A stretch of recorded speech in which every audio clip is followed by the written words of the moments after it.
Hello, good evening, and welcome to our Monday episode of Brett's Old Summer Radio Show. Thank you for joining me once again for our regular late night visit to those dusty studio archives from right here in my cosy corner of the southwest of the United Kingdom. We are due a heat wave this week, and it is flipping boiling. I've got the aircon going here in the studio, which hopefully is keeping, well, you and me cool. Let's hope it works for both of us.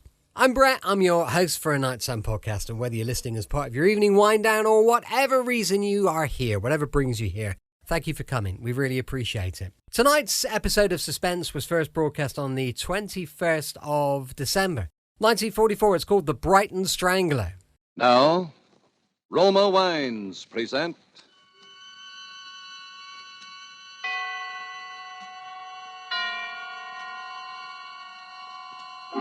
Suspense.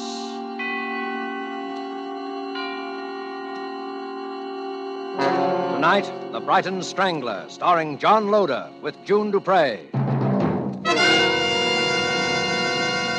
Suspense is presented for your enjoyment by Roma Wines. That's R-O-M-A, Roma Wines. Those excellent California wines that can add so much pleasantness to the way you live, to your happiness in entertaining guests, to your enjoyment of everyday meals. Yes, right now a glassful would be very pleasant, as Roma Wines bring you Suspense. This is the man in black, here for the Roma Wine Company of Fresno, California, who tonight from Hollywood bring you a radio play by Robert L. Richards, based on the RKO picture, The Brighton Strangler.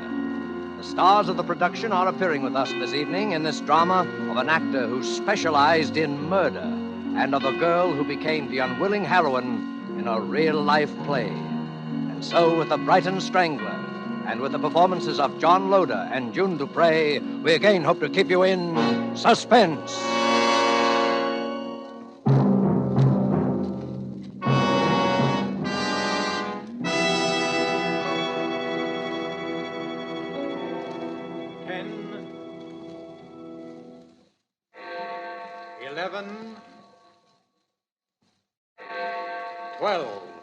Midnight and the New Year.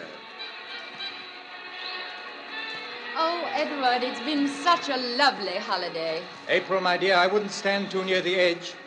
The rail is very low and it's quite a drop to the street. I was only looking over the city. It's even a lovely night to have a holiday end, as long as it must end. All lovely things must end, my dear. Shall we join the others? It's a bit chilly out here on the terrace, don't you think? No. We can't go in just yet because... Because what? Because something has to happen first. What has to happen? You know what happened to the Lord Mayor of Brighton, don't you? He was strangled. On Christmas Day. And the Chief Inspector, 3 days later, he was strangled too, wasn't he? Edward. Don't try to pretend you haven't guessed who I am. No, Edward. You couldn't be... Go on, say it. The Brighton Strangler. You couldn't. But I did. My alibi for the Lord Mayor was very simple. I merely turned his watch back.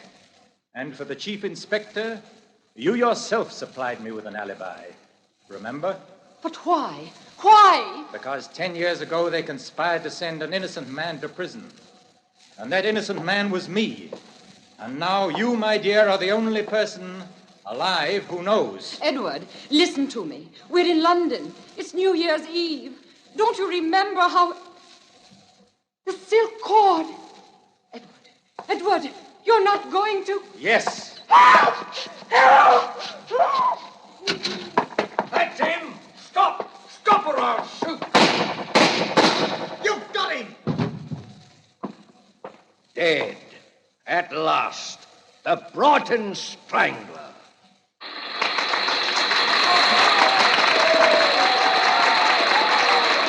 Thank you very much. Thank you.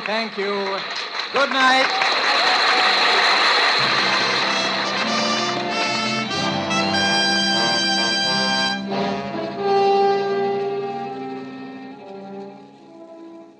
Reggie, it's so good. It's so good I can't bear to close it, and it's making so much money. Well, you're the producer. Don't close it. Put someone else in the part. You know I can't do that. People don't come to see the Brighton Strangler. They came to see you, Reggie. To the public, you are the Brighton Strangler. Not after tonight, I'm not. I can't understand you, Reggie. Walking out on a play that gave you fame and fortune. I'm fed up. Fed to the teeth with it, that's all. Reggie, look. I won't speak for the play itself. It's only mediocre. I'll grant you that. But you've given it something. Just by sheer force of personality, you've made it authentic, terrifying, a tremendous psychological drama. Well, that's just it. Now, look here, Sheldon. Has it ever occurred to you that a man might feel if he strangled one more person, he'd go stark raving mad? But it's only a play, Reggie. Just make believe. Oh, you ought to know by this time that you're an actor, a good actor. It's never entirely make-believe. Yes. Now, look here, Reggie, look here. I'll tell you what I'll do. I don't want to talk about it. Leave me alone, can't you? But, Reggie, Leave me alone. Can't you understand? Leave me alone. All right. There's no need to get edgy. Oh, I'm sorry. Got any plans? Some service canteen shows. Well, if I don't see you, Merry Christmas. Yes. Merry Christmas. Good night. Good night.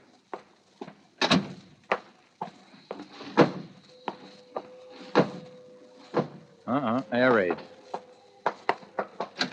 Shelton! Gone. Everyone's gone. No time to make the shelter now. Best stay here, I suppose. Getting close. Too close. This is it!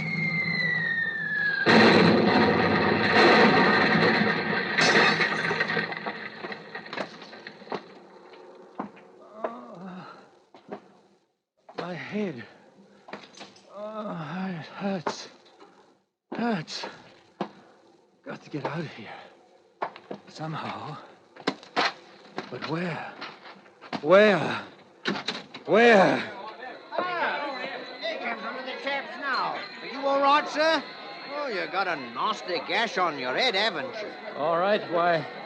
Yes, I'm all right. Oh, here. Don't forget your suitcase, sir. Suitcase? Yes. Where you going? Victoria Station? Huh? Yes. Victoria Station.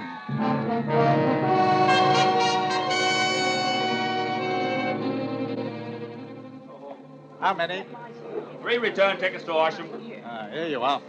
Yours? Return to Rottingdean, if you please. Right. Next? Single to Brighton. Brighton. Right, next. What's yours, sir? Single to Brighton.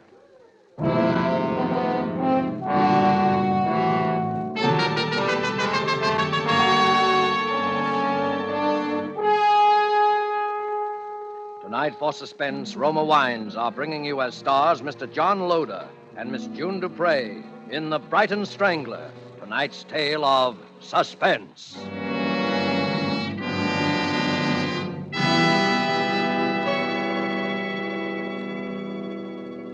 When you listen to the friendly advice of Miss Elsa Maxwell about hospitality and gracious living, you realize that here is an authority who talks plain common sense all the time.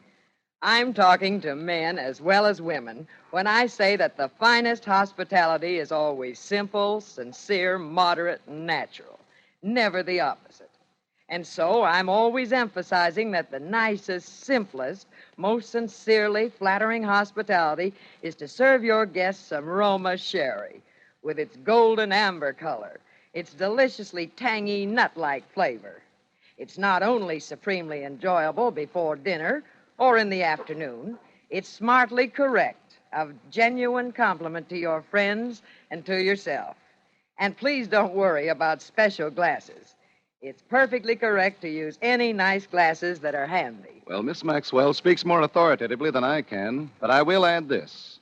Roma sherry, like all famous Roma wines, made from California's magnificent sun-ripened grapes, brings you all their fine flavor, aroma, and color. It's unvaryingly good, always enjoyable, thanks to the age-old wine skill of Roma's noted wineries, located in the choicest vineyard areas of California. Yet all this goodness and pleasure is yours for only pennies a glass. Remember, more Americans enjoy Roma than any other wines. Roma, R-O-M-A, Roma wines. And now it is with pleasure that we bring back to our soundstage Mr. John Loder as Reginald Parker and June Dupre as April Manby, who now takes up the narrative concerning the Brighton Strangler, a tale well calculated to keep you in suspense.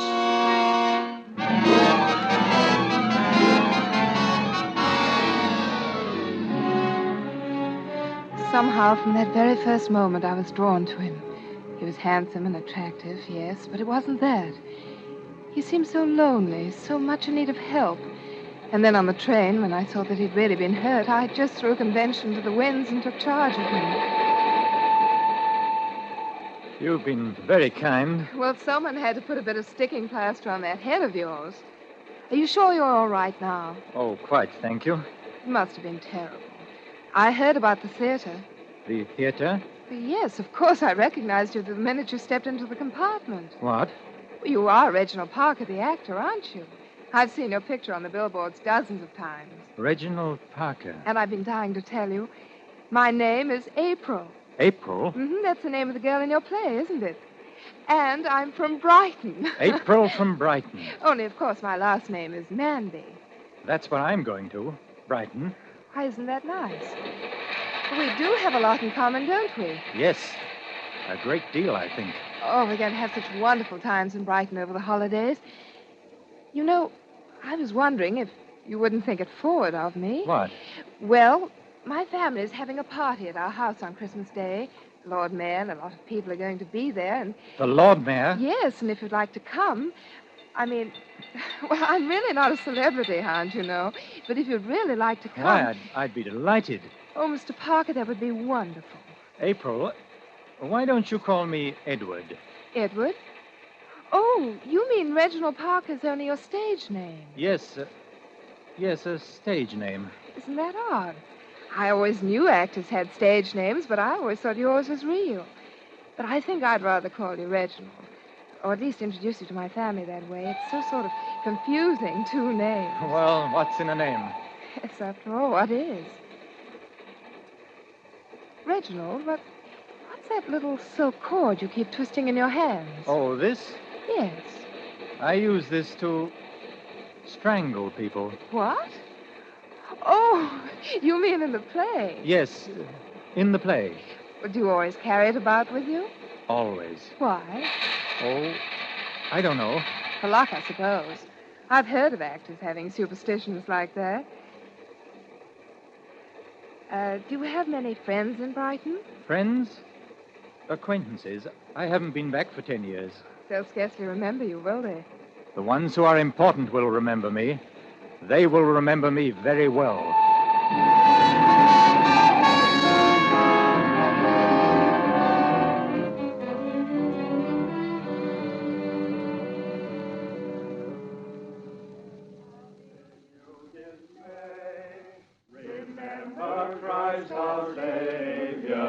Hello there. Am I late? Oh, no, right on the dot. It's just 5:30 now. Here, let me take your coat. Thanks. Now come along and meet everyone.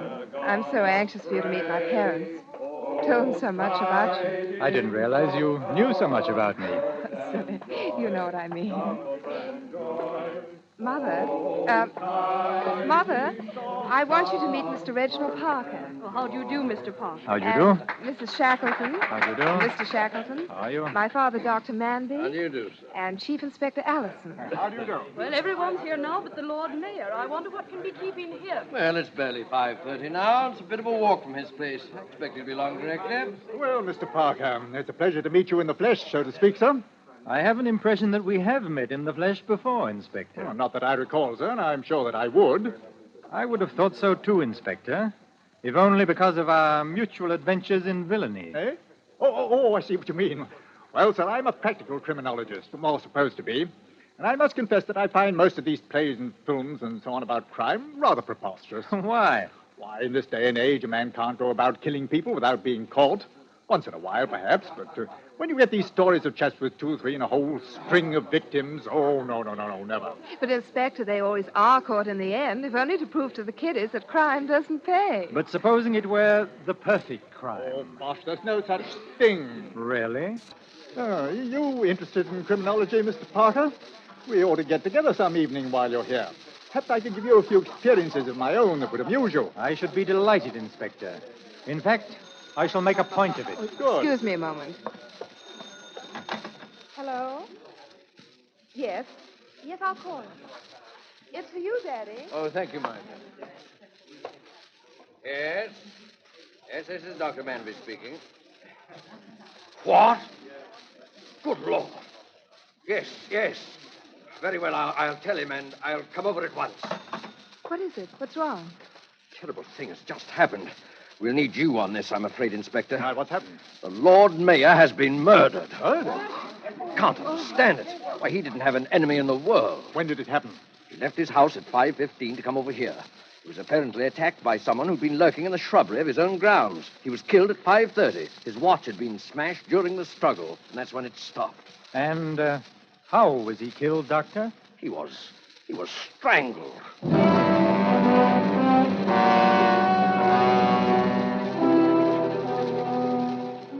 It was fantastic, of course. But there it was, that terrible coincidence. The strangling in Brighton. I must confess that my main concern was for Reggie. The way everyone glanced at him, the polite, standoffish way they talked to him, was enough to show they felt that somehow he was responsible for the dreadful thing that had happened.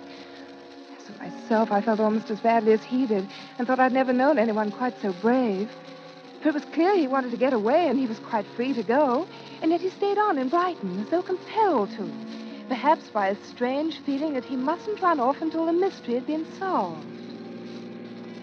He even made a little joke about it that night that I drove him to the concert. Well, this is one way of facing the music. Reggie, you mustn't say that. Oh, I'm sorry. I hope you didn't mind too much driving me down. Of course I didn't. I know you must think I'm a low dog for picking the one night when you wouldn't come along, but it's their only program of Rimsky-Korsakov, and I couldn't bear to miss it. I'll come another time, if you want me to. I want you to very much. Reggie, did you ever think that a play might have an effect on people who saw it? How? That someone might see it and want to do the same thing? Oh. Reggie, I think that's what happened. I think that someone saw your play and is trying to do the same thing in real life. Some poor creature with a twisted mind. A twisted mind? Please don't think I'm blaming you. But a play like that should never have been written. Should never have been allowed. Perhaps it was just fated to be that way. It's the only thing I can think of to explain the things that have happened. Does it make a great deal of difference to you? Difference? In the way you feel about me? Oh, Reggie, no. I'm glad of that, because I think quite soon now, perhaps after tonight, I shall have something very important to tell you, April. Oh. Well, here we are. Well, thanks for bringing me, and you will pick me up. At 11:30 sharp.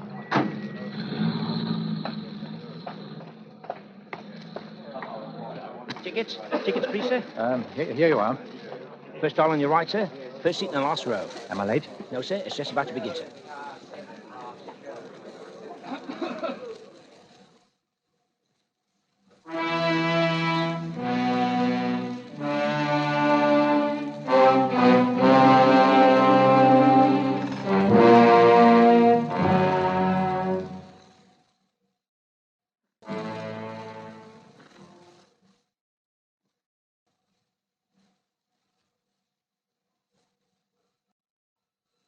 Inspector.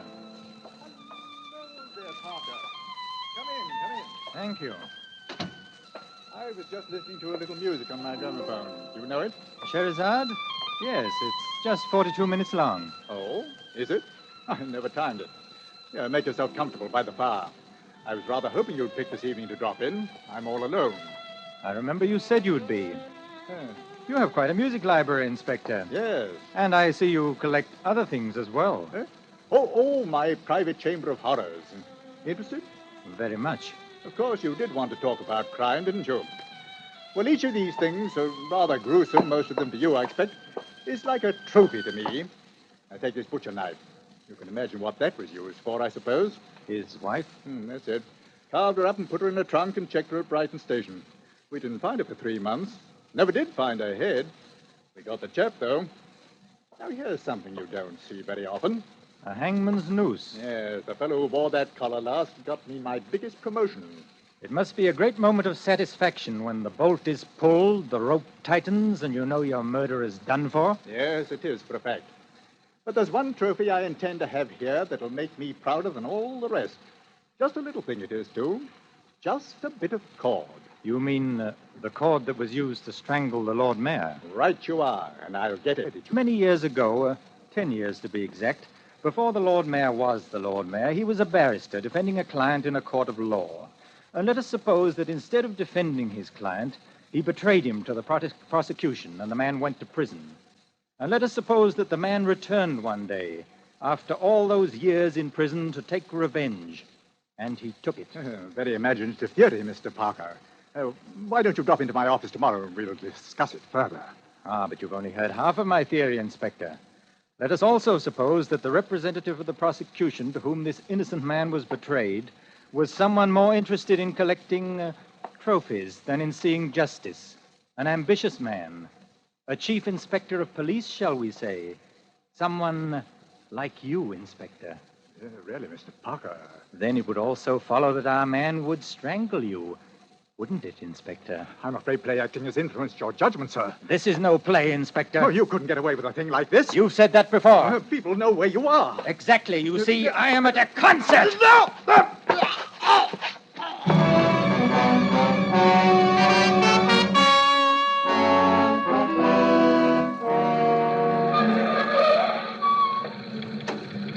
Oh, there you are. Been waiting long? No, it's just over. Did you enjoy it? I don't think I've ever enjoyed a concert quite so much in all my life. Really? Do you have a wireless in your car? Yes, there it is, right in front of you. Oh, yes, of course. I thought we might hear a bit of news. Mm-hmm. Under intense anti-aircraft fire, the raiders were driven off. However, with only a minimum of damage to non-military objectives. I have just been handed a dispatch from Brighton. The Brighton Strangler has struck again. At approximately 11 o'clock tonight, Chief Inspector Allison of the Brighton Police Force was found dead in his flat. Reggie. He had apparently been murdered in the same manner as the Lord Mayor of Brighton, only 3 days before, by strangling. Again, there were no clues to the killer. Reggie. It's fortunate, my dear, that you and others know I was at the concert this evening. Fortunate? Because otherwise it might seem almost one coincidence too many.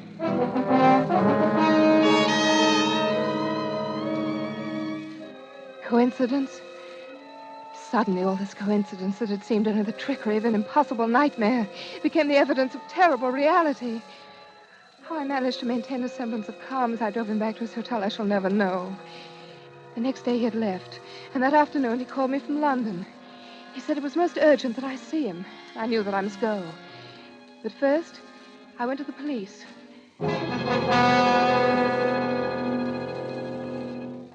It's fortunate he came to us first. Now, if you know where he is, miss, we'll arrest him at once. But I don't know where he is. And besides, I have no proof. Neither of you, neither has anyone. There's all the proof we need, miss. But don't you see the pattern? I'm to meet him at the Plaza Hotel. And the Plaza Hotel is a terrace. And tonight is New Year's Eve. And my name is April. You'll be taking your life in your hands, miss. Oh, maybe I'm wrong. I pray that I am. Maybe he won't have to do anything, and he'll come to you of his own accord when I tell him you want him. But if I'm not wrong, if this is the only way to save him, I'm the only person in the world who can do it. Well, what did you say the line in the play was? He says, and now you, my dear, are the only person alive who knows. The only person alive who knows. You do have a script of the play, don't you? Oh, yes, yes. Because you'll have to come right in on cue. Do you have a copy of the play for yourself? I don't need one. I know it now by heart.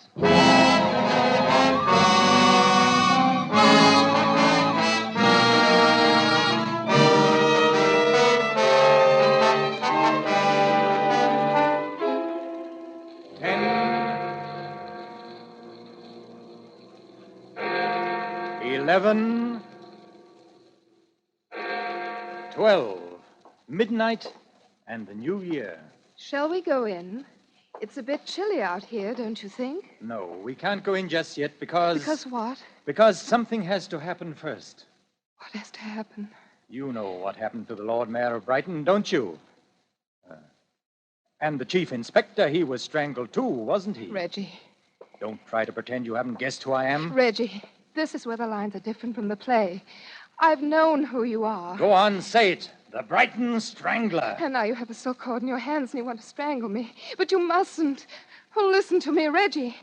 You've been sick. Don't you understand? You've been sick and you've got to get well. And now you, my dear, are the only person alive who knows. Reggie, no. Yes. Applaud, all of you. Applaud. Applaud. Let go of her, all right. But keep him covered all the same. Thank you. Thank you very much. Thank you. He's backing up to the railing. He'll fall. Stop him, someone. Thank you. Thank you very much. Thank you, everybody. Good night.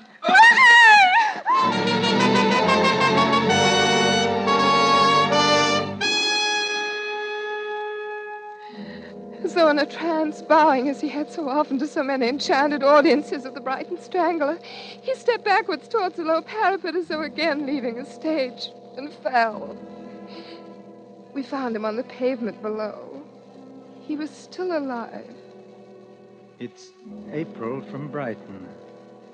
We were bombed, weren't we? And then I heard applause. I think I'm hurt, but you'll help me, won't you? I want to take just one last curtain call.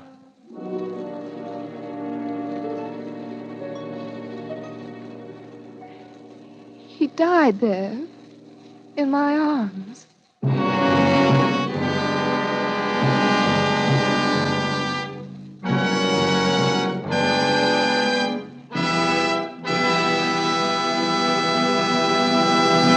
And so closes The Brighton Strangler, based on the RKO picture, and starring John Loder with June Dupre. Tonight's study in Suspense. Suspense is produced, edited, and directed by William Spear. There is no reason at all, Elsa Maxwell says, why everyone should not have the enjoyment of Roma wines with everyday meals and when entertaining friends. These superb wines of California are so delightful to the taste, so very delicious with food, so smartly complimentary to friends who are your guests.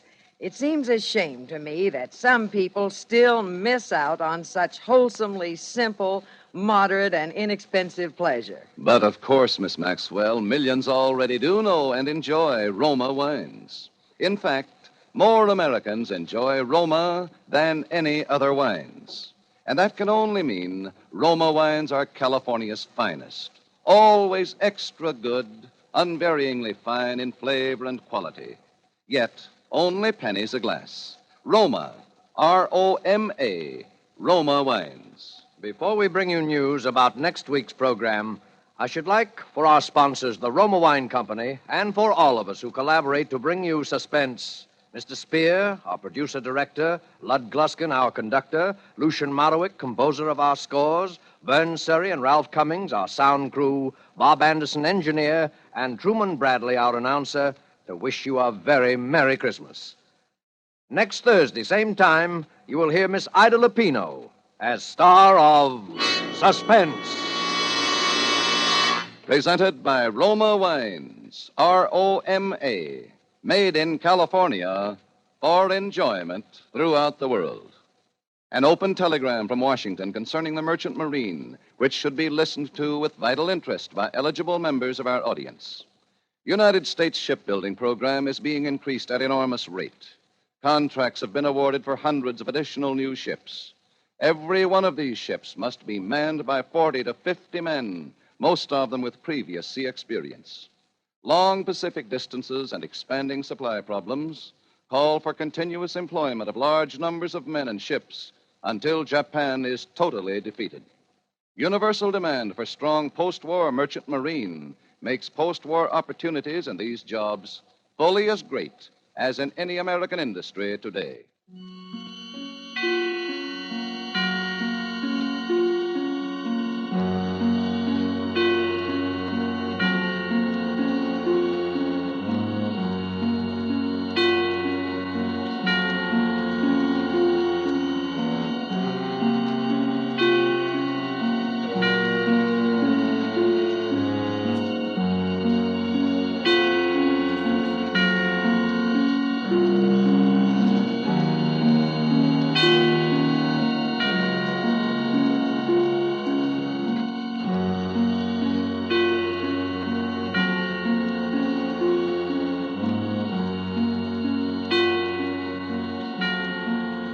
Welcome back. Hope you enjoyed tonight's episode of Suspense. Don't forget, we'll be back tomorrow with more adventure from Sherlock Holmes and Dr. Watson, going live at 5 p.m. UK time. Thank you so much for listening. I'm here with you 7 days a week, each and every week, and I'll see you tomorrow on Brett's Old Time Radio Show. Love you, bye.